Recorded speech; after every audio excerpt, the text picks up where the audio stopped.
महत्वाकांक्षी बहू। आगे बढ़ने की चाह रखना कोई गलत बात नहीं है, लेकिन क्या हो जब महत्वाकांक्षा इतनी बढ़ जाए? बहू, ये नौकरी ही करती रहेगी या कुछ घर का काम भी करेगी? जब देखो बस अपने ऑफिस का काम करती रहती हो। मम्मी जी, आप नहीं जानती मैंने यहाँ तक पहुँचने के लिए कितनी मेहनत की है। मेरा हमेशा से सपना था कि मैं खूब पैसे कमाऊं, बड़ी गाड़ी में घूमूं और बड़े बंगले में रहूं। घर का काम तो नौकर करते हैं, जैसे आप। जैसे मैं? क्या जानती है तू मेरे बारे में? मैंने इस घर को अपने पसीने से खड़ा किया है। घर पसीने से नहीं, पैसे से खड़ा होता है मम्मी जी, जो मैं कमा रही हूँ। समझी? लंबी गाड़ी, महंगे फोन और कपड़े, ये सब चाहिए मुझे। लेकिन बहू, अगर तुम नौकरी नहीं भी करोगी ना तो भी तुम्हें ये सब चीज मिल जाएगी। मेरा बेटा सब कुछ तो दे रहा है, कोई कम पैसे तो वो भी नहीं कमाता। उसकी कमाई देखकर ही तो फंसाया था तूने, याद है ना? वरना उसके लिए संस्कारी रिश्तों की कमी नहीं थी। संस्कारी भी फेल है सरकारी वाली के पीछे। मम्मी जी, ये सब तो मैं भी जानती हूँ, लेकिन मैं ये सब अपने कमाए पैसों से चाहती हूँ, ना कि अपने पति के पैसे। और मैं भी ऑफिस जाना चाहती हूँ, काम करना चाहती हूँ। मैं भी चाहती हूँ कि लोग मेरे आगे पीछे मैम मैम करके घूमें और मैं उनको बॉस बनकर ऑर्डर दूं। You know, work like a man. Like a man? अरे लाइक अ मैन बनने के चक्कर में बहू वुमन भी ना रह जाओ। अरे क्यों बहू, मैं जानती हूँ तू बहुत महत्वाकांक्षी है, लेकिन तू अपने सपनों के लिए अपने परिवार को भूल जाएगी क्या? और अगर आगे बढ़ने की इतनी ही चाह थी तो शादी क्यों की? बस कीजिए मम्मी जी, बहुत थक गई हूँ मैं, मुझे आराम करना है। और मेरा खाना प्लीज मुझे मेरे कमरे में ही दे देना, मैं वहीं खाऊंगी। ये कहकर बहू चली जाती है अपने कमरे में। अगले दिन, मम्मी, टीचर ने आपको स्कूल में बुलाया है। मुझे? लेकिन क्यों, क्या हो गया? वक्त नहीं है मेरे पास। वैसे हुआ क्या है? फीस तो मैं समय से दे रही हूँ, और क्या चाहिए इन स्कूल वालों को? मम्मी, इस बार मेरे एग्जाम्स में नंबर कम आए तो मैम आपसे मिलना चाहती है। नंबर कम आए हैं तो और पैसे ले लें। क्या है ये, वक्त खराब करते रहते हैं। नंबर कम आए हैं? अरे तभी तो मैं तुझे बोलती रहती हूँ पढ़ ले, और तू है कि पूरा दिन बस वीडियो गेम। देख बहू, तेरे ध्यान न देने का नतीजा इसके नंबर कम आने लग गए हैं। मम्मी जी, कोई बात नहीं है, अभी वो बच्चा है और स्कूल टाइम में ऐसा होता रहता है, समझ जाएगा। वैसे भी हम लोग कमाकर इतना पैसा जमा कर देंगे कि ये बैठ कर खाएगा तो भी खत्म नहीं होगा। बहू, अगर तेरे यही तेवर रहे तो मुझे डर है कि कहीं गोलू तुम्हारे हाथ से ना निकल जाए। इसलिए घर पर ना सही बच्चों पर तो थोड़ा ध्यान दो। मम्मी जी, आप फिक्र मत कीजिए, मैं सब संभाल लूंगी। चलिए ऑफिस के लिए निकलती हूँ।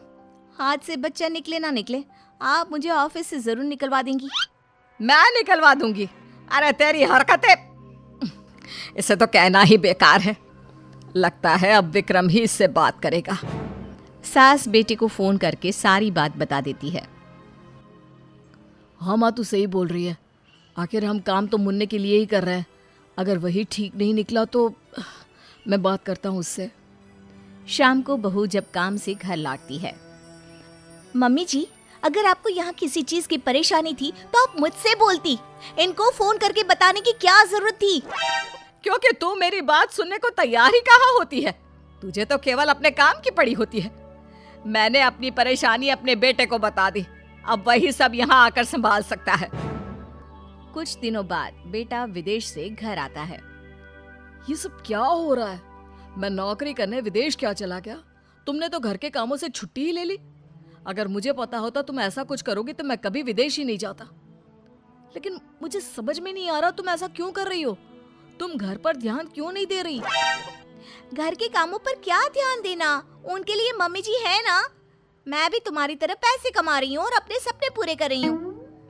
मैं पैसे अपने सपने पूरे करने के लिए नहीं, हम सबके लिए कमाता हूँ, ताकि तुम सब बढ़िया से रहो, तुम्हें किसी चीज की दिक्कत ना हो। और वैसे भी हमें तुम्हारे जॉब करने से कोई प्रॉब्लम नहीं है।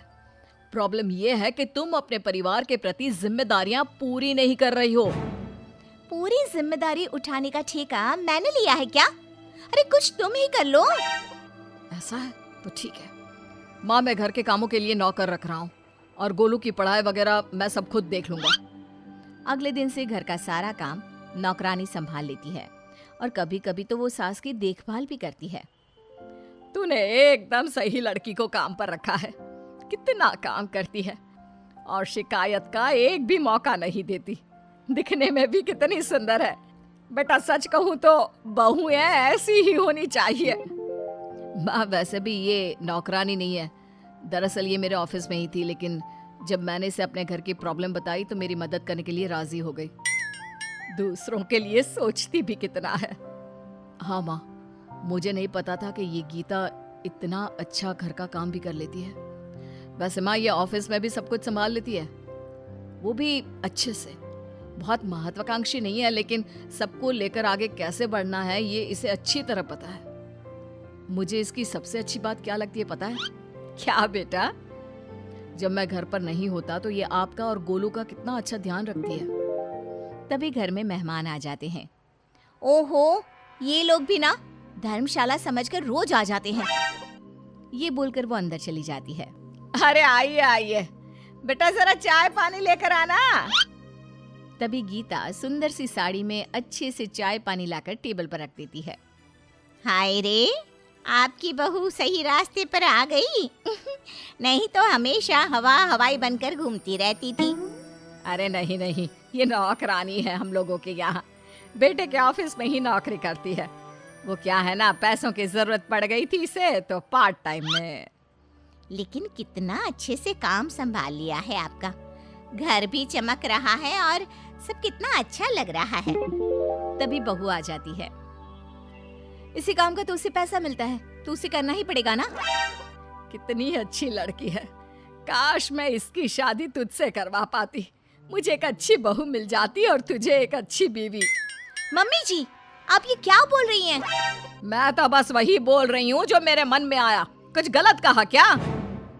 ये सुनकर बहू उठकर अंदर चली जाती है और सोचने लगती है, आज मम्मी जी ऐसा बोल रही हैं, कल को मम्मी जी ने ऐसा कुछ सच में कर दिया तो मेरा क्या होगा? वैसे भी मम्मी जी मेरे से परेशान रहती हैं और मम्मी जी ने इनको दूसरी शादी के लिए मना लिया तो नहीं, मैं ऐसा कुछ नहीं होने दूंगी। मैं इनको एक अच्छी बहू, बीवी और माँ बनकर दिखाऊंगी।